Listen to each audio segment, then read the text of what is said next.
Carlos Montouto, ¿qué hay? Buenos días. ¿Qué tal? Buenos días a todas y a todos. ¿Cómo estáis? Andamos por aquí, que ya Bueno, es bastante. que no es poco, ¿no? Que no es poco. No es poco. Mm. ¿Qué le iba a decir a usted? Cuéntame, Empezamos, caballero. empezamos con un tema de Cataluña, concretamente Barcelona. La unidad antiterrorista dels Mossos d'Esquadra investiga los movimientos sociales de Barcelona, ni más ni menos. La Ya ves tú. unidad antiterrorista investiga a los que se ocupan pues, de protestar por los desalojos, Desahucios. desahucios, etcétera, ¿no? Pues esto además se ha averiguado y tiene mucha relación con la ley Mordaza, con cómo Mm. se ha hecho una utilización totalmente abusiva de la ley Mordaza, pero esto se ha averiguado a raíz de la detención de 4 militantes por un desahucio del Bloc Llavors, que se ejecutó, bueno, es un edificio de Barcelona, que se ejecutó en mayo de 2021. Entre el desahucio y los arrestos pasaron 8 meses y cuando los abogados de estos 4 detenidos pues se personaron en el expediente judicial y pudieron tener acceso a la documentación que habían facilitado los Mossos d'Esquadra, pues se encontraron con la sorpresota de que la documentación que se había aportado a los juzgados estaba firmada nada más y nada menos que por la Unidad Central de Investigación de Extremismos Violentos, Ajá. subordinada al área central de información de los Mossos d'Esquadra, que son los que habían hecho labores de vigilancia y seguimiento de los 4 detenidos por ese, obstaculización de ese desahucio del tal Bloc Llavors en mayo de 2021, que son jóvenes entre 20 y 30 años, que se encuentran todos en libertad con cargos ahora mismo. A 3 de ellos se les acusa de delitos de atentado contra la autoridad y desórdenes, y al cuarto, además, de un delito de daños. Y 3 de los arrestados, he aquí la casualidad, militan en organizaciones de la izquierda independentista como son Arran y Endavant. Mm. Entonces, claro, la pregunta que inmediatamente salta es cómo es posible que el Departamento de Interior de la Generalitat de Cataluña, no olvidemos que en manos de Esquerra Republicana de Cataluña, Ujú. esté permitiendo que nada más y nada menos una unidad antiterrorista se dedique a hacer labores de vigilancia, seguimiento e intervención en desahucios, Sí, en personas movimientos, de las movimientos que, sociales que no. en movimientos sociales que en cualquier caso parece que poco tienen que ver con la existencia de pues una actuación de tipo terrorista, ¿no? Porque si consideramos terrorismo ponerse un desahucio, movilizarse para impedir un desahucio, etcétera, etcétera, ya es que estamos considerando directamente, en aplicación de la vieja doctrina del derecho penal del enemigo, pues enemigo del Estado, a cualquiera que no sea yo o que no piense como yo, lo cual está evidentemente demasiado reñido con las perspectivas y la formación del actual gobierno catalán, que es, como digo, pues un gobierno presidido por la Izquierda Republicana de Cataluña, ¿no? Con lo cual, aquí queda retratado hasta el cuco, ¿no? O sea, queda retratado todo el mundo. Es decir, cuando hablamos de derechas e izquierdas, institucionalmente hablando, observamos cómo incluso a veces, gobernando supuestamente la supuesta izquierda, te encuentras prácticas que son absolutamente repugnantes desde el punto de vista democrático, prácticas de las que además no responde absolutamente nadie, ¿no? Tanto es así que tras el desalojo de este Bloc Llavors el 25 de mayo, que dio lugar a la detención de estas 4 personas, en el movimiento por la vivienda de Barcelona ocupó directamente la sede de Esquerra Republicana de Cataluña, Ujú. acusando a Pere Aragonés, el presidente de la Generalitat, de incumplir desde su primer día de mandato el acuerdo que había alcanzado con las CUP para facilitar su investidura y gobierno en la coalición de Junts per Catalunya, en el sentido de que los desahucios pues sería un tema que no se trataría con la mano dura que se había venido tratando hasta ahora, cuando la presidencia de la Generalitat la ocupaba Convergencia de Unión, bueno, Junts per Catalunya. Eh, es decir, que había un acuerdo con las CUP y RC por el cual el tratamiento que se iba a dar a los desahucios desde el punto de vista policial iba a ser un tratamiento de no intervención o por lo menos de no hostilidad. Y bueno, claro, cuando las abogadas de estos 4 chicos ven qué hay en el expediente judicial, pues se encuentran con lo que se encuentran. Entonces, esto, además de romper esta perspectiva que tenemos, yo creo que Rafa Cid ayer, lunes, aquí en la emisora, hacía una mención muy interesante al tema de la bandera, ¿no? Del seguir la bandera, ¿no? Hablando de... Al abanderado, al líder, al jefe. exactamente, exactamente, ¿no? De seguir la bandera en el sentido de militar como un hooligan y bueno, si lo hacen los míos, pues ya está todo dicho, ¿no? Entonces, Sí, por algo será que lo hacen, sí, ¿no? sí, sí. En esta idea absolutamente maniquea de qué consiste la política, sobre todo la política institucional, pues que avanzaba ayer Rafa Cid al hablar de los seguidismos, incluso entre determinados oyentes de esta misma emisora, de los nuestros, entre comillas, en relación a la reforma laboral, pues en la misma línea podríamos hablar ahora en cuanto a que tendemos a veces a considerar de una manera buenista en exceso, incluso personas razonablemente bien informadas, que, bueno, estas prácticas de, qué sé yo, Fernández Díaz, cuando estaba al frente del Ministerio del Interior, eso claro, es que eso porque lo hace el PP, ¿no? Pero sin embargo, y nos cagamos las vestiduras, ¿no? Y nos tiramos de los pelos, ¿no? ¿Esto cómo puede ser en democracia? Esto es un ataque a la democracia está en riesgo. Cuando lo hacen este tipo de prácticas, como la que acabamos de comprobar que está sucediendo en Barcelona, de seguimiento y persecución utilizando unidades antiterroristas de los movimientos sociales, y no es la primera vez que en Barcelona se hace a través de los Mossos de Escuadra, Y porque hay que recordar, dilo tú Manolo, que sé no, que tiene dilo ganas tú, de desde la decirlo. izquierda cuando estaba en Interior, un señor de Izquierda Unida en Cataluña, Iniciativa Cataluña. Es ver. Efectivamente, y como los Mossos de Escuadra montan una operación, ¿no? La operación Pándora, la primera y la segunda, por la cual tratan efectivamente de desarticular con un intervencionismo y un ensañamiento feroz movimiento anarquista en Barcelona, y no estamos hablando del atentado de la Escala en 1978, estamos hablando de esta década, o sea, de la década que acaba de terminar, entre 2010 y 2020, en el siglo XXI. Por tanto, no son prácticas nuevas y sí son prácticas que nos remiten además a, bueno, yo aquí quiero mencionar un reportaje, un artículo que ha publicado el director de Amnistía Internacional España en el día de ayer en el diario público, que se llama El mito de la seguridad como excusa para amordazar la protesta, avisando que este baile de máscaras que la izquierda institucional española viene haciendo en los últimos meses, aunque ya lo ha hecho muchas veces antes, en relación a supuestas reformas estrella de la legislación existente en materias tan sensibles como la reforma laboral, lo acabamos de ver, la ley de vivienda, que ya veremos finalmente lo que sale y cuándo sale, y la ley Mordaza, él se refiere naturalmente a la ley Mordaza, pues van a continuar, ¿no? Y habla en concreto de que si no hay un remedio por vía de trámite parlamentario del proyecto de ley de reforma que no derogación como se prometió, lo mismo que pasó con la reforma laboral, de la ley Mordaza en las próximas semanas, porque este debate parlamentario se va a producir en las próximas semanas en torno al proyecto de ley del gobierno más progresista de la historia de la ley Mordaza, de reforma de la ley Mordaza, pues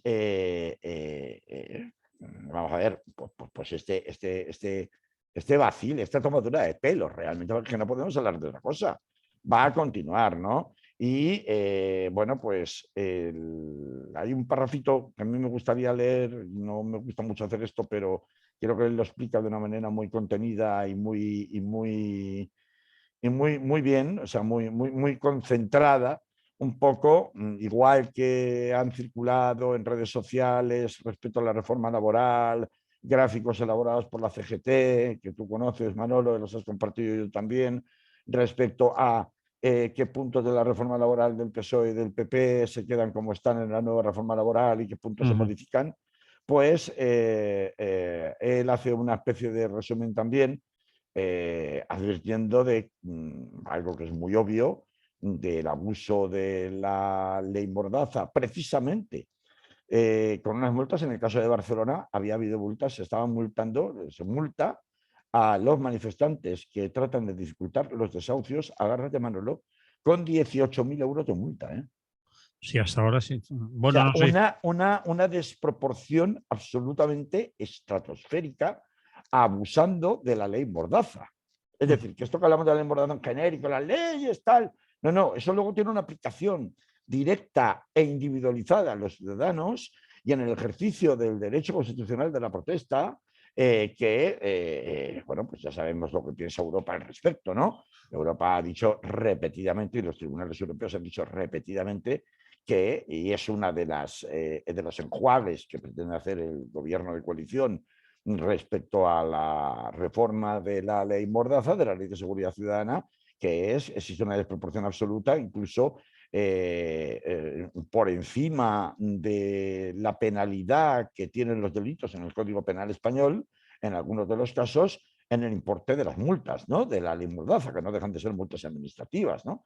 Y bueno, pues este va a ser uno de los enjuagues que se va a hacer en el sentido de que se van a disminuir los importes, pero realmente lo importante es que no va a suponer, no es que no vaya a suponer un gran cambio, sino que lo esencial es que se sigue quedando lo básico que permite el amordazamiento de la protesta social. Y lo acabamos de ver.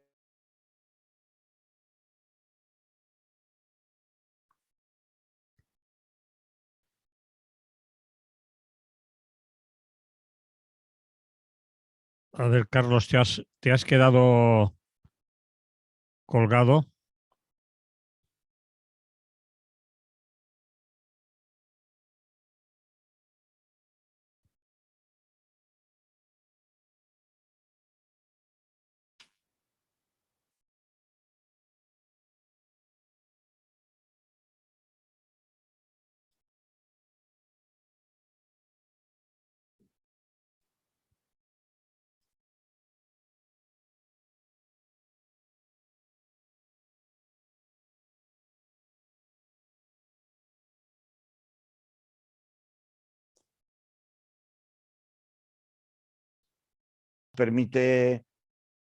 Nos permite, en la reforma laboral decía, y esto nos permite pues acudir a la cita que mencionaba, los datos que facilitaba el director de Amnistía Internacional en España, Esteban Beltrán. En este artículo decía que cuenta que desde 2015 a 2019 se impusieron cerca de 140.000 sanciones en base, Manolo, fíjate, únicamente a 2 artículos de la ley.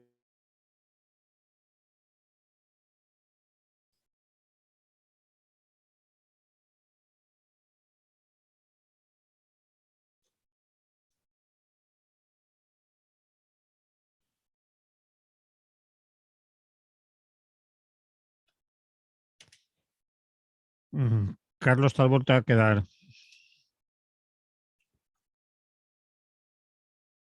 Vale.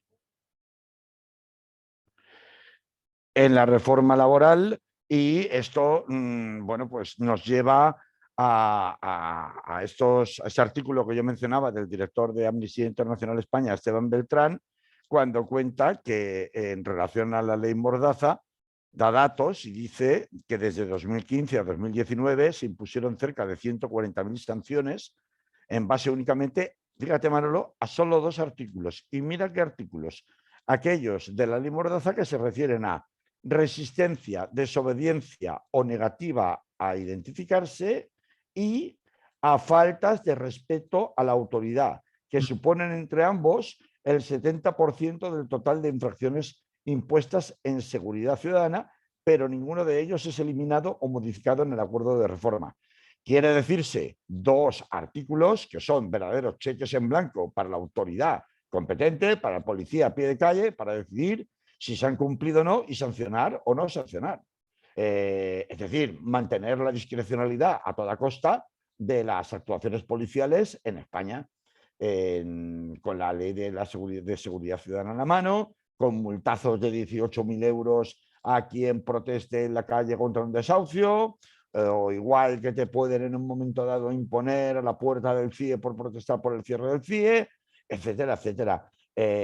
Fíjate que es que el borrador de la ley no solamente no elimina las devoluciones en caliente, ni prohíbe todavía el uso de pelotas de goma, es que tampoco elimina la sanción para la difusión de imágenes de autoridades y fuerzas de seguridad si no generan un peligro cierto a la seguridad, no se sabe de quién y cómo se decide eso, ni contempla un mecanismo independiente de supervisión de las actuaciones policiales, que dice el presidente el director de Amnistía Internacional en España, lleva esa organización reclamando, como ya se ha hecho en otros países de nuestro entorno europeo, un mecanismo independiente de supervisión de las actuaciones policiales que, por supuesto, brilla por su ausencia en la reforma de la ley ciudadana, que vamos a ver vender otra vez con grandes alaracas y trompetas triunfales al gobierno de coalición si lo saca adelante en el Congreso, como han hecho con la pírrica victoria de la reforma de la ley laboral, ¿no? Entonces, en las próximas semanas había 3 medidas estrella en esta legislatura del gobierno de Pedro Sánchez. Se supone para eso, que se recibió con los brazos abiertos por una amplia parte de la población española la formación final del gobierno de coalición con la entrada en el mismo de Podemos, era justamente por estas 3 grandes medidas estrella. La primera, la reforma de la ley laboral. La reforma no, la derogación. La segunda, la derogación de la ley Mordaza, que luego también ya sabemos que se queda lo que se queda. Era una reforma que hemos visto lo que es, una reforma paniaguada de la ley de seguridad ciudadana. Y la tercera, la modificación del mercado de la vivienda en materia de alquileres con la ley de la vivienda, que en fin, yo no me voy a pronunciar hoy porque no tendríamos tiempo y porque realmente todavía el texto definitivo no ha llegado al Congreso. Aquí hay un proyecto de ley, en el caso de la Ley de Seguridad Ciudadana, de la Ley Mordaza, que sí conocemos porque está aprobado y que va a pasar a su debate parlamentario, aprobación en el Congreso, en las próximas semanas, es decir, antes del verano. Por lo tanto, a ver, es para decir, oye, y para este viaje realmente necesitábamos estas alforjas. No sé cómo lo ve Manolo, pero es que uno, la verdad, aunque esté ya curado de espanto, Eso pero te iba no a deja de decir. ser decepcionante, ¿no? No deja de ser decepcionante. Es que no es en una. No es que digas, hombre, mira, es que la reforma laboral al final se han plegado los intereses, que si Europa, que les obligaba a que pactaran sindicatos y ya sabemos que sindicatos, y patronal, porque si no, no se lo tomaban en serio para recibir los fondos, no se garantizaba la estabilidad del país para recibir los fondos de reconstrucción tras la pandemia, bla, bla, bla, bla, bla, bla. Pero es que no es una, es que luego es esta, la acabamos de ver su aplicación práctica, hasta qué extremo de abuso llega en el caso de los antidesahucios de Cataluña, y ahí está la tercera ley de vivienda que dice, bueno, entonces, ¿de qué estamos hablando, no? Bueno, desde aquí tenemos la obligación, como emisora que somos, eh, independiente, libre de contar todo aquello que creamos conveniente y no ceñirnos a aquello también que algunos se callan porque son de los nuestros. Es decir, como Claro, lo de seguir la bandera va a ser que no y declara, después no. hay personas que dicen que la calle está desmovilizada, pero ¿quién desmoviliza? ¿Quién está desmovilizando a la calle? ¿Quién saca o no saca gente a la calle o convoca o deja de convocar? ¿Quién va a protestar por todo esto que estás contando de la ley Mordaza? Pues los movimientos sociales, los sindicatos que se consideran más combativos y obviamente no va a salir a la calle Podemos, ni Izquierda Unida, ni el Pues Partido así es. Comunista, ni aledaños. No van a Pues así protestar es. por lo que ellos mismos hagan, aprueben o propongan hacer. Sí, o por los sapos que dicen que se tragan, ¿no? Bueno, pero es que si no se puede pasar una legislatura 4 años tragándose un sapo y otro y otro y justificarlo todo.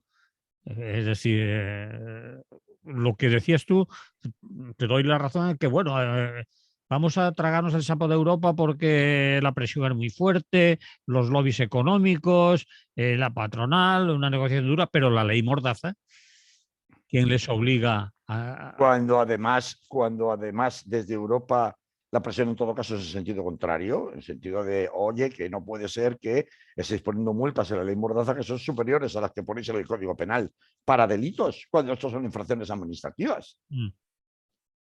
Bueno, lo dejamos aquí y cuando esté la cosa más avanzada y tengamos los textos delante o cuando toque, volvemos a ello. Bueno, cuando toque el debate parlamentario, porque los textos ya los tenemos, Los el textos. debate parlamentario, las enmiendas, las declaraciones de unos y otros, volveremos a la carga con la reforma de esta mascarada de reforma de la ley Mordaza. Sí, señora. Bien, vamos a otro asunto que hoy vamos un tanto complicados técnicamente aquí. No sé si la gente Uh se va a dar cuenta, aunque nosotros circulamos mucho, ¿eh? Macron saca al ejército de Mali, o Malí, dicen otros, cada uno que -huh. lo acentúe como quiera, y abandona el Sahel a su suerte. Bueno, allí está habiendo problemas desde hace algún tiempo, ¿no? Porque la salida del ejército francés va a ser ocupada por mercenarios rusos, ¿no? Te veo muy informado, Manolo. Hombre, El, como corresponde.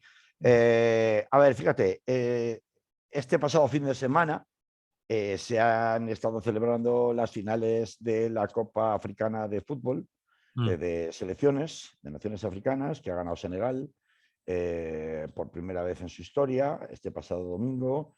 Eh, Tiene tanta importancia el fútbol actualmente en África a nivel político que un presidente corrupto donde los haya, como el presidente de Senegal, Macky Sall. Recordemos que en Senegal hace un año y pico hubo un estallido de violencia juvenil precisamente debido a las malas mañas de ese presidente de ese país, y en un país que tiene un incremento en cifras macroeconómicas en la economía bastante importante en los últimos años, la población no ve absolutamente ninguna posibilidad de futuro, sobre todo la población juvenil, ¿no? Entonces, fíjate que rápidamente los políticos utilizan acontecimientos colectivos como el fútbol para convertirlos en una especie de plebiscito o estandarte que una a la patria, etcétera, etcétera, que la victoria de Senegal, esta Copa África se celebraba en Camerún, pues se produjo el domingo frente a Egipto, por penaltis, es decir, una cosa muy, muy épica y tal, que ha declarado rápidamente, se apresuró Macky Sall a declarar día festivo el día de ayer lunes en todo el país, justamente para que la gente pudiera celebrar la victoria tras creo que era la tercera vez que Senegal llegaba a la final ahí, ¿no? mm. Normalmente lo suele ganar Egipto, que es el que fue el finalista y que perdió los penaltis, y Camerún, que era donde se organizaba, ¿no? Bueno, cuento esto porque porque el fútbol, la Copa Africana de Naciones, ha tenido entretenido toda la semana pasada a toda la opinión pública mundial que le gusta el deporte, y además, y muy en particular, a la opinión pública africana en general, haciendo pasar desapercibido un hecho que puede marcar un antes y un después en cuestiones de intereses geopolíticos en África, y en lo que tiene que ver muy especialmente con el tema del control de flujos migratorios hacia Europa, que es la expulsión del embajador francés, el señor Le Drian, no, este es el ministro de Exteriores, el embajador francés en cualquier caso en Vale, Bamako, la capital de Mali. vale. Esto ocurrió hace 7 días, o sea, hace muy poco. Pero es algo que ya venía larvándose desde que en mayo de 2021 hubo un segundo golpe de Estado después de un primero en agosto de 2020, y la Junta Militar que alcanzó el poder en aquel país, empezó a enfriar las relaciones con Francia. Vamos a ver, la relación entre Francia y los países de la CEDEAO, que es la conferencia o reunión o agrupación de países francófonos del África Occidental, con África siempre como metrópoli, viene siendo muy tensa desde hace ya unos cuantos años. Hasta ese momento en que empieza a plantearse sistemáticamente la cuestión de que no era asumible seguir cumpliendo con los acuerdos de descolonización que Francia hizo firmar a sus colonias africanas cuando las independencias de los años 60 y que reportaban a Francia una cantidad estratosférica de millones de euros anuales por el pago de servicios impuestos durante la época colonial por la metrópoli a los países descolonizados, fue poco a poco derivando en un malestar general, en una desconfianza progresiva desde finales de los años 80, con la muerte en 1987 del gran héroe de Burkina Faso, Thomas Sankara, después con la intervención militar francesa para derribar a Muammar Gaddafi en Libia, siempre que se planteaba la necesidad de dejar de utilizar el franco como moneda común de toda esta área geográfica. Recordemos que es la área geográfica de principal suministro de migrantes subsaharianos a Europa, pasando por España. Por lo tanto, y recordemos que, por ejemplo, cuando antes hablábamos de Senegal, los senegaleses son la segunda colonia de migrantes africanos más importante en número que hay en España después de la marroquí. Por lo tanto, esto que parece remoto tiene una incidencia directa en lo que pasa en nuestras costas, lo que pasa con nuestras pateras, lo que pasa en Ceuta y Melilla y lo que pasa con la presión demográfica del sur hacia el norte, que ya sabemos qué tratamiento hasta la fecha ha tenido por parte del norte, es decir, de la Unión Europea, ¿no? Que es Frontex, control, represión y sobre todo externalización de las fronteras. Es decir, en lugar de hacer el control fronterizo en mi propia frontera geográfica, trato de pagar a gobiernos, Mauritania, Senegal, Mali, para que directamente sean ellos los que impidan, Marruecos, para que sean ellos los que impidan que crucen las fronteras, ¿no? Desde sus propios países de origen y no tener que hacer el trabajo sucio yo, que está muy mal visto para mi opinión pública, porque luego la gente protesta y no me vota. Entonces, este es un poco el caldo de cultivo, ¿no? El caso es que desde que los militares dirigidos por el coronel Assimi Goïta llegan al poder, pues las hostilidades se recrudecen respecto a la presencia francesa en el territorio. Y además es que es especialmente sintomático porque no solamente se recrudecen en Mali, que es de quien estamos hablando hoy, que tiene un valor estratégico incalculable. Luego veremos, ¿no? No solamente en Mali, que tiene un valor estratégico incalculable, sino que esta hostilidad hacia la presencia francesa, tanto económica como militar, como cultural, en esta zona del mundo, se ha extendido recientemente a otros países. Por ejemplo, a Burkina Faso, que también ha vivido un reciente golpe de Estado, motivado aparentemente por el aumento de la violencia extremista. También en el Chad se instaló en abril de 2021, todo esto está pasando el año pasado, 2021, un gobierno militar tras la muerte en combate del presidente Idriss Déby, y a partir de ese momento el gobierno militar también empieza a romper lazos diplomáticos y económicos con Francia y, como vemos, por tanto, no es solo una cuestión de Mali. A ver, lo que importa es que Mali, y aquí viene la importancia geoestratégica que Mali juega a todos los efectos, es, por un lado, el país más extenso. Te has puesto ahí un mapa de donde se veía la franja del Sahel. Mali es, por un lado, la tierra necesaria de paso para cruzar del interior del Sahel hacia el Atlántico, por el oeste, hasta Senegal.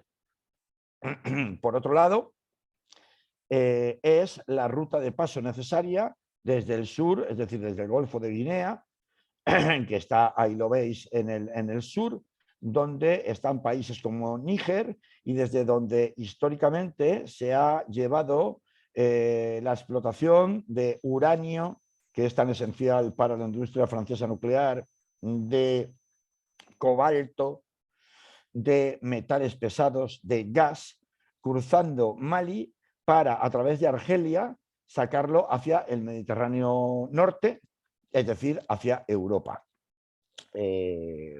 Podemos ver en el mapa que Mali es el país más grande junto con Argelia de toda esa región, en extensión, en kilómetros cuadrados. Pero el norte de Mali, precisamente lo que limita con Argelia, es una zona en la que está más a la izquierda, Manolo, un poco más a la izquierda, ahí. Entonces, podemos ver que en el caso de Mali, pues el norte, ya desde los años 90, está controlado por grupos yihadistas, en principio de Al-Qaeda del norte de África, después son los grupos yihadistas que extendieron su radio de actuación a otros países como el propio Burkina Faso, que también es limítrofe hacia el interior de África con Mali, terrorismo yihadista que ha generado que pues hubiera una intervención militar supuestamente patrocinada por la Organización de Estados Africanos, por la OEA, con la intervención de ejércitos de países limítrofes de la zona, Senegal, de Costa de Marfil, etcétera, etcétera, y por supuesto de los paracaidistas franceses, que son el ejército de intervención directa. ¿Qué ha sucedido en los últimos meses para que se haya llegado a un nivel de enfrentamiento diplomático tal que el actual gobierno militar de Mali ha acabado expulsando al embajador de Francia? Pues ha sucedido, entre otras cosas, que las declaraciones del ministro francés de Asuntos Exteriores, Jean-Yves Le Drian, públicas, han sido de tal desautorización. Se ha promovido por Francia la imposición por sus países vecinos de unas sanciones económicas tan fuertes que finalmente el gobierno militar de Mali ya no se ha cortado y ha respondido de la forma más abrupta posible en terrenos diplomáticos, que es la expulsión del embajador. Cuando tú expulsas a un embajador, directamente lo que le estás diciendo es al país de ese embajador: no acepto tu presencia en mi país. Si ni siquiera te acepto la presencia diplomática, es que no acepto tu presencia en general como Estado en mi país. Y claro, esto pues tiene toda una serie de consecuencias en cascada muy importantes. La primera, ya advertimos hace tiempo aquí en el programa que íbamos a estar hablando sin parar de Francia durante todo este primer semestre, por razón de las elecciones presidenciales que tiene que llevar a cabo Emmanuel Macron en el próximo mes de abril, de las legislativas que tiene en junio y además de la presidencia semestral de turno de la Unión Europea. Nada más y nada menos, todo juntito en el mismo cóctel. En el plazo de una separación de 2 días, 2 periódicos tan importantes en España en cuanto a tirada y en cuanto a repercusión, como son El País y El Mundo, publicaban un titular prácticamente igual refiriéndose a Mali como el Afganistán de Francia o el Afganistán de Macron. Ajá. En el plazo de 2 días, prácticamente el mismo titular en 2 medios tan diferentes. Lo que significa que ambos decían, bueno, porque ya desde agosto del año pasado, 2021, cuando ya se empezaron a enfriar tras el último golpe de Estado en Mali, las relaciones diplomáticas entre los 2 países, Francia ya empezó a deslizar que estaba sopesando la posibilidad de abandonar el territorio malí en cuanto a presencia militar, pero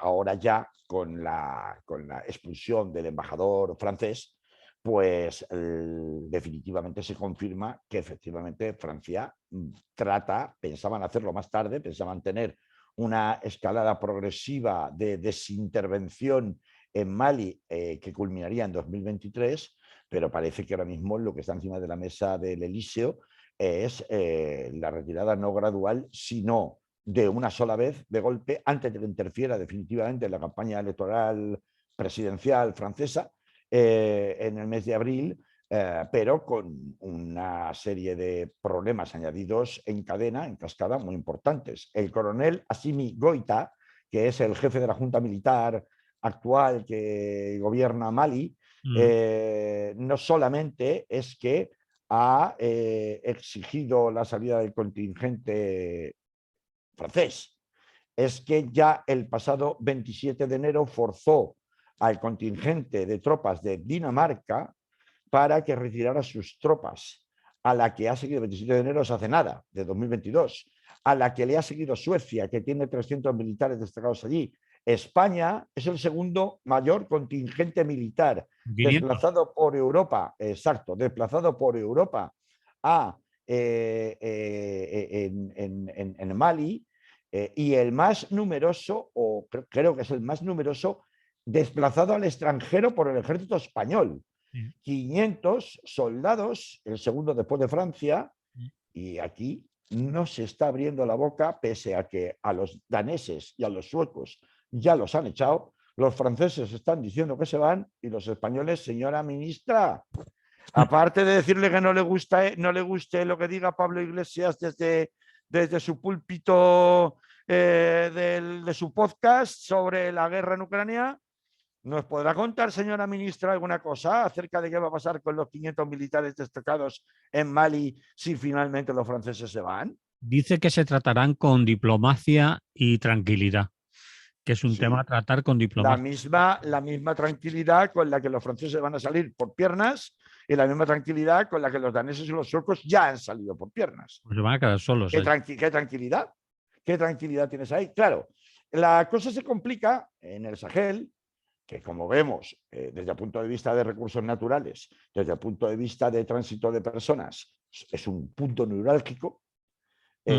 Mali, me refiero, dentro del Sahel, se complica por la detección, esto afirman los servicios de inteligencia franceses, de operaciones sobre el terreno en ese norte de Mali desértico que es tierra de nadie y donde no sabes nunca si estás en el terreno de un señor de la guerra o de otro, y en donde te puedes encontrar atentados donde menos los esperes, o minas antipersonas donde menos los esperes, pues la inteligencia francesa afirma que efectivamente, como tú bien decías al principio, Manolo, se han detectado que se están realizando operaciones de una empresa de mercenarios llamada Wagner, que supuestamente tendría hilos directos con el Kremlin.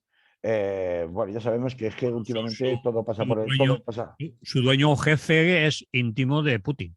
Claro, claro, bueno, pero su dueño jefe sobre todo es un capitalista. No es cualquier Que alquila precisamente por razón de que sus empleados son mercenarios, se alquila al mejor postor. Claro. Entonces, presuponer de esto necesariamente que el mejor postor es Putin, pues podría ser. Yo no digo que no, pero tampoco hay una verificación de que Putin esté detrás de las operaciones de Wagner. Hay una amistad, dicen los medios. Sí, a ver, porque la explicación que dan desde la Junta Militar malí o maliense, como prefiráis, es que, a ver, ellos no están obligados a mantener relaciones contractuales en materia de defensa con Francia, y que ellos querían volver porque históricamente, según afirman ellos, Mali se había provisto militarmente, sobre todo de Rusia, de lo que antiguamente fue la Unión Soviética. Y por tanto, entrenado su ejército y sus jefes de ejército por los rusos. Exactamente. Por tanto, ellos lo único que están pretendiendo es volver a los orígenes, y que ellos no aceptan que les digan que tienen que continuar indefinidamente haciendo negocios con los franceses. Bueno, esto es muy curioso desde muchos puntos de vista.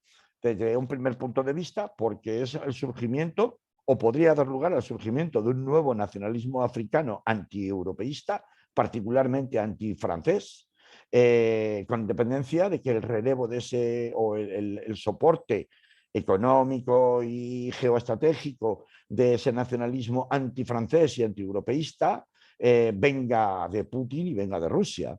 Pero, claro, esto plantea un cambio de tablero total. Recordemos que en los años 70, tras el proceso de la descolonización masivo de África en los años 60, hubo encarnizadas guerras y un enorme conflicto de tablero geopolítico entre Estados Unidos y Rusia para conseguir generar zonas de influencia que le fueran proclives o le fueran afines y cerrar contratos de suministro, no solamente en materia de material e instrucción militar, sino también en otras materias de cooperación, en donde ese reparto generó enormes y eternas guerras civiles en muchos países de África. Recordemos años 70 y años 80 hasta la caída del muro de Berlín. Después, a partir de los años 90, ha sido China la que toma el relevo de la penetración, aunque por la vía estrictamente económica y nunca militar, de Rusia en el tablero de influencia que hasta ahora mantenían principalmente como potencias Francia y Estados Unidos, e Inglaterra tras el escudo de Estados Unidos, ¿no? Rusia va a volver al Sahel, va a volver a ocupar el espacio que históricamente ocupó durante un determinado periodo de la Guerra Fría en los años 70, el final de la Guerra Fría en los años 70 y los años 80, sustituyendo a Francia. Pues me parece muy difícil de creer que la capacidad de penetración de Rusia en este momento llega hasta ese extremo. No me cabe duda que las ambiciones de Rusia en sus acuerdos con China deben pasar naturalmente por volver a recuperar espacio de influencia dentro de África. Pero me parece difícil que puedan coexistir en esa parte de África occidental dos potencias de control, una Francia histórica, que seguiría manteniendo la ascendencia y la influencia económica y militar en prácticamente toda la ribera del Golfo de Guinea, desde Costa de Marfil y Gabón y Togo hasta arriba, hasta Senegal, por un lado, y por otro lado lo que es la parte de interior, que es una parte crucial sobre todo para el transporte de recursos naturales esenciales para la industria francesa, controlada por Rusia. Me cuesta trabajo creerlo, pero en cualquier caso va a hacer mucha falta que sobre todo el gobierno español nos explique cuál es la posición de España en esta nueva situación, en este reparto geoestratégico que se apunta con la eventual salida precipitada de Francia antes de las elecciones presidenciales a las que Macron todavía no ha anunciado que se va a presentar, pero probablemente lo hará, o todo el mundo da por descontado que lo hará. Y por otro lado, respecto a cómo podría quedar el tablero, si efectivamente esta pulsión nacionalista antifrancesa que se está detectando por vía de dictaduras militares o por vía de golpes militares, además de rango de coroneles, o sea, un rango, digamos, menor en relación a la articulación completa del ejército en Mali, en Chad, en Burkina Faso, puede extenderse a otros lugares como Níger, u otros lugares que son enclaves estratégicos, como digo, y qué efecto puede tener esto además en el control, en el flujo migratorio, ¿no? Claro, son incógnitas de un enorme relieve que tienen unas enormes consecuencias desde el punto de vista energético, desde el punto de vista migratorio para Europa y para España en primer lugar, que es el primer receptor por esa vía de la migración. Y creo que mientras todo el mundo miraba a Camerún viendo jugar a los deportistas africanos al fútbol, pues esta noticia ha pasado completamente desapercibida o muy desapercibida. De hecho, pues yo no siquiera he tenido oportunidad de verla en ninguna televisión. Es decir, en prensa está, pero en televisiones yo no lo he visto. Y me parece que tiene una gravedad importantísima y que puede marcar un antes y un después si finalmente Francia no consigue rehacer, y no lo parece, y menos en tiempo electoral, las relaciones diplomáticas con el actual gobierno de Mali. Es que ya ves cómo están las cositas, Manolo. Hay analistas políticos que incluso meten en el paquete la estrategia rusa en el sentido de hacer un sándwich a Europa con el asunto de Ucrania y todo Por lo el este y por el sur, ¿no? por el sur. Bueno, pero Eso los analistas políticos elucubrar mucho, pero hay quien lo escribe. Hay Yo quien... creo que los analistas políticos que lo escriben juegan mucho al Risk. Manolo, no sé si sabes que el Risk es un juego de mesa de estrategia militar y de ocupación de territorio. No creo que Rusia tenga la capacidad, ni remotamente, y menos de una manera estable, Mm, de poder establecer una pinza a Europa por la vía militar, por mm, mucho que consiguiera ocupar Mali, que además es un territorio muy difícil de controlar. mm.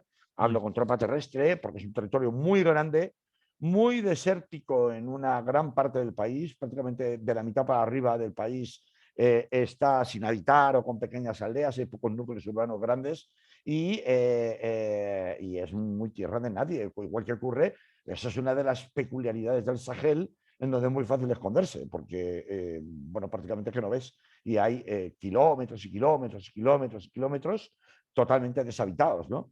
Entonces sí puede haber tropas tuaregs, o puede haber, o sea, perdón, tropas, caravanas tuaregs, puede haber comandos, pequeños comandos que se hayan infiltrado y se hayan camuflado, aprovechando las circunstancias del lugar, pero, a ver, mantener un control estable de la zona por tierra es muy complicado para cualquiera. Y si encima Rusia tiene que convivir con la presencia francesa, que no va a desaparecer en la misma zona, que es mayoritaria y que seguirá existiendo, me parece altamente dudoso que Sí. esa pinza, más allá de una elucubración distópica y más allá de jugar el Risk, se pueda llegar a hacer real, por lo menos de momento, ¿no?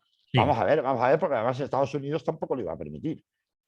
Entonces, está claro. me Y imagino además hay que que tener en si cuenta Francia que deja de jugar su papel sí, protagonista en esa zona del mundo, aparte de Rusia, que quiera disputarle la sucesión en el territorio, evidentemente China tendrá algo que decir y Estados Unidos, por supuesto, va a tener algo que decir. No creo que a Estados Unidos le interese nada tener a Rusia pegado ahí en el flanco sur del Mediterráneo. Es decir, que y hay que decir que obviamente hemos dicho que Rusia, los soldados rusos que hay allí son mercenarios, es decir, son empresas militares que trabajan claro, y claro, no son soldados rusos, no no son son soldados. soldados del ejército ruso, Eso ojo. es, eso es. Claro, claro. Y Que estarán ahí pues el tiempo que les convenga para garantizar que se firman los contratos de suministro con las empresas rusas de suministro armamentístico, me refiero, por las empresas rusas al gobierno militar de Mali y luego se irán. Es decir, que bueno, a ver, no es un nuevo Afganistán, no creo que Rusia quiera jugar a meterse en un nuevo Afganistán en Mali y desde luego sí que podría convertirse en un nuevo Afganistán con una retirada oprobiosa de sus tropas justo a la víspera de sus elecciones presidenciales por parte de Macron. Y de ahí viene la alarma que medios tan conocidos como, y tan sonoros como El País o El Mundo venían dando estos últimos días, ¿no? es un titular bonito y les ha venido bien a Sí. mano la manera de hacerlo y lo de Afganistán. Bien, ¿quieres que lo dejemos aquí? Y los últimos minutos que con Sí. el descontrol que llevamos en este programa, pues no sé ya cuántos son, pero Poco será, no vamos a hablar mucho de eso. unos, Si es más, unos cinco o seis. Si no, tendremos que nos sí, echarán. sí, sí, sí, sí. El tío vivo de las mascarillas de exteriores y el descrédito de la gestión final de la pandemia. Bueno, esto es un cachondeo, ¿no? Yo creo que Las mascarillas ya. de exteriores, debía decir las mascarillas en exteriores. Sí, bueno, Lo he en leído mal. exteriores. Lo he leído mal. Las En mascarillas de exteriores. exteriores y el descrédito de la gestión final de la Pero pandemia. bueno, yo creo que esto es un cachondeo, ¿no? Ya creo que todo el mundo debe saber que a partir de este jueves se va a eliminar la obligación de la mascarilla de exteriores. No acordados. Claro, que el lunes, este lunes, donde dije digo Diego, y se hace una semana con grandes titulares, el gobierno español seguía insistiendo con la obligación para todo el país por encima del criterio en la Comisión Interterritorial con las comunidades autónomas de algunas de esas comunidades, seguía insistiendo hace solo una semana por vía además de norma de obligado cumplimiento en todo el territorio, en que nada, que las mascarillas en exteriores continuaban, solo una semana después ni llega, porque el Consejo de Ministros que acuerda la prórroga del uso de las mascarillas en exteriores de la semana pasada fue el martes y este lunes Es decir, bueno, ya se sabía de antes, pero este lunes, en la interterritorial semanal con las comunidades autónomas, ya es el propio gobierno el que plantea directamente, vale, vamos a quitar las mascarillas en exteriores con la recomendación de solamente en grandes aglomeraciones con la recomendación, y luego ya en eventos masivos sí, vamos a mantenerla, ¿no? Pero la mascarilla en exteriores, a ver, pues, ¿cómo puede ser que me digas esto una semana después de haberme dicho lo contrario?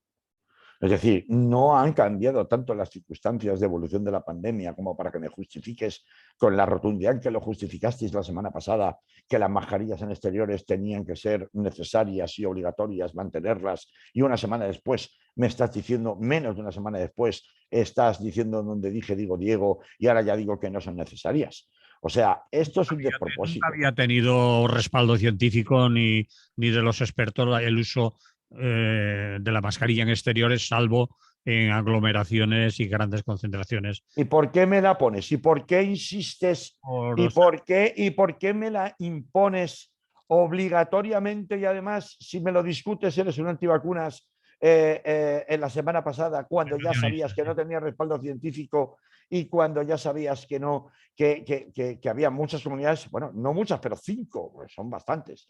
Ya es un numerito, no es una que de pronto se ha rayado y que va como verso suelto, que ya sabemos a qué me refiero. Sino que ya son distintas comunidades, algunas de ellas que no son del PP, es decir, que no puede interpretarse en clave de es que lo dicen o lo hacen para seguir haciéndole la guerra a Pedro Sánchez y al sanchismo. ¿Por qué?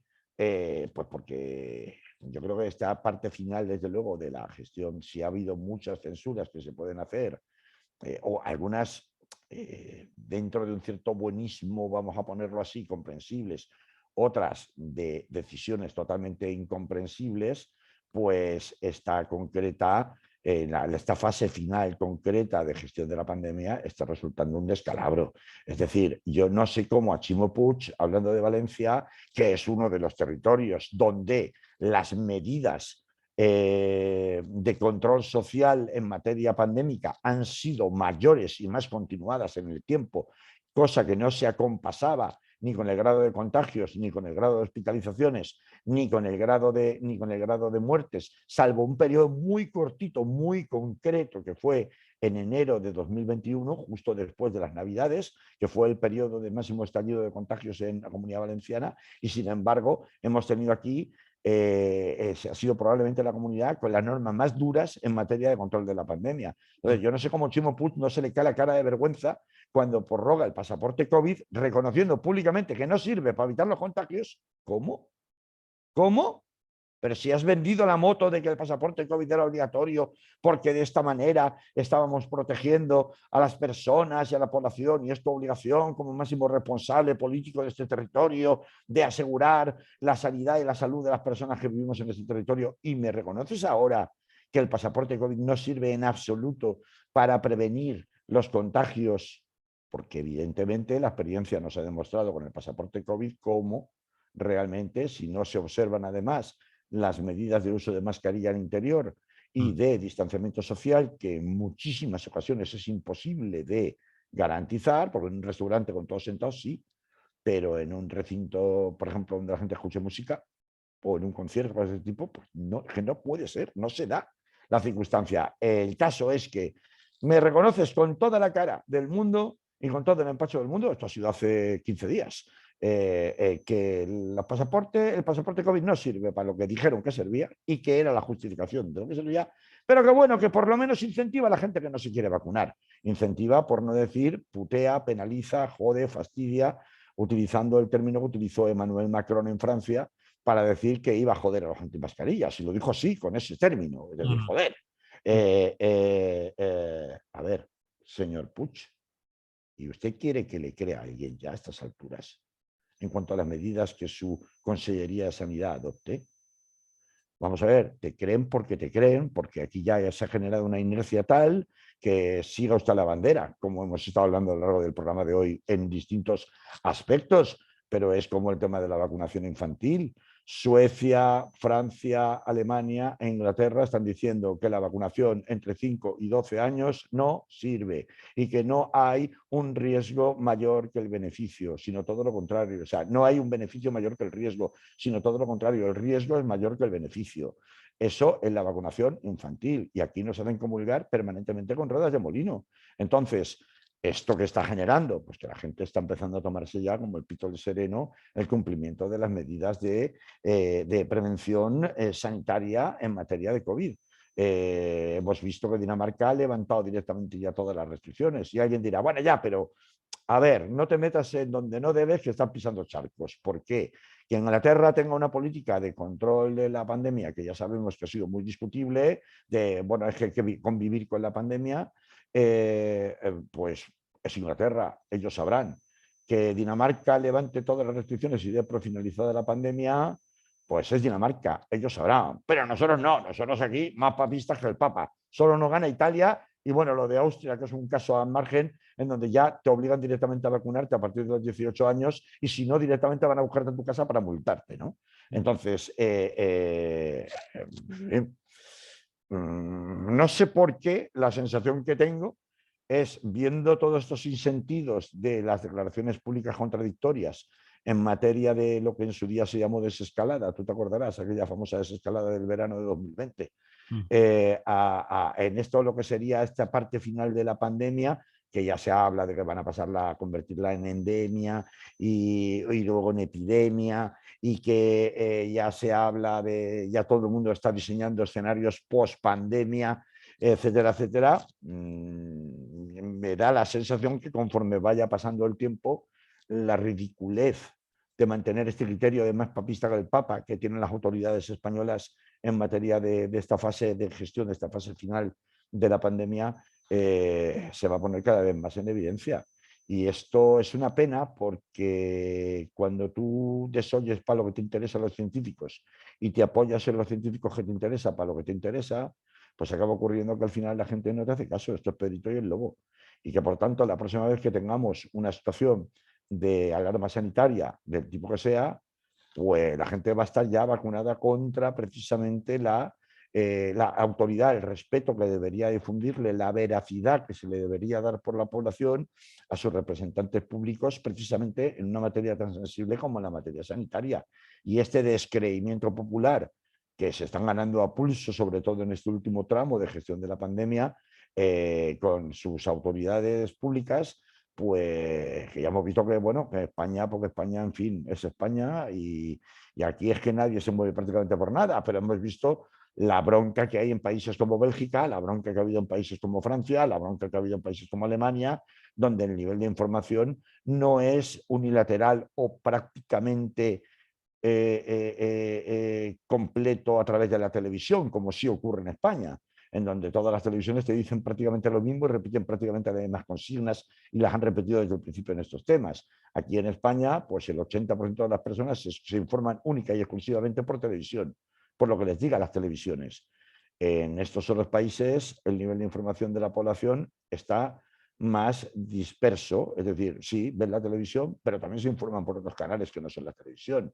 Entonces, claro, tras hacer comulgar con rondas de molino permanentemente a la gente, llega un momento que no se sostiene. Y aquí lo que nos va a acabar pasando, si siguen en este plan, es precisamente esto, que la próxima vez que venga el lobo, diremos que viene el lobo, que viene el lobo. O nos dirán que viene el lobo, que viene el lobo. Anda, vete a hacer puñetas con tu lobo y no me cuentes milongas, ¿no? Y luego pues pagaremos justo por pecadores. O sea que, bueno, quería solamente subrayar este extremo, poner en negro sobre blanco el nuevo ridículo que están haciendo las autoridades políticas españolas en materia de control de la pandemia, en este caso a causa del asunto de las mascarillas en exteriores, del pasaporte COVID, y decir que a ver si ya de una santa vez, como parece que aquí hasta que no les llegan desde fuera, tú, que ya terminó la guerra, que te puedes ir a casa, pues a ver si ya la Organización Mundial de la Salud dice públicamente, mira, señores de España, que ya, si eso ya podéis dejarlo, que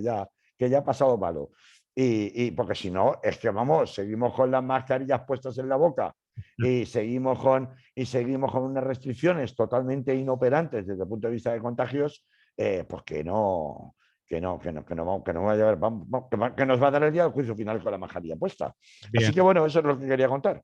bien, el próximo programa lo hacemos con mascarilla, ¿eh? Sí, ¿no? Muy bien, Bueno, pues eso. Hasta aquí llegó la riada que decía nuestro buen amigo Niceto. muy bien. Nos oímos la semana que viene. Que haya Venga, mucha salud. igualmente. Un abrazo, salud. Bien, ¿nos vamos del vídeo también o qué? Porque no sé Sí, cómo... sí, sí, sí, porque tendrás que repasar cositas y yo también tengo llamadas y cosas pendientes que hacer. Vale, pues, Carlitos. Bueno, pues un abrazote y Pórtate hasta la bien y semana que sigue viene. bien. Fútbol Mira que africano me que... pondré la mascarilla. Sí, y- hombre, el fútbol africano es a mí que me gustaba jugarlo cuando estaba en condiciones de poder jugarlo y me gusta verlo cuando es de este tipo, no las tonterías del fútbol profesional, tal, pero a ver, lo de África siempre es una maravilla, ¿no? No solamente desde el punto de vista deportivo, sino también ese deportivo, el colorido del público, la fiesta que se montan. Yo entiendo perfectamente que es un motivo de ilusión para muchas personas que tienen muy poco y bueno, pues bien está lo que bien acaba, ¿no? Vale. Chao. Abracitos, chao, chao. Igualmente.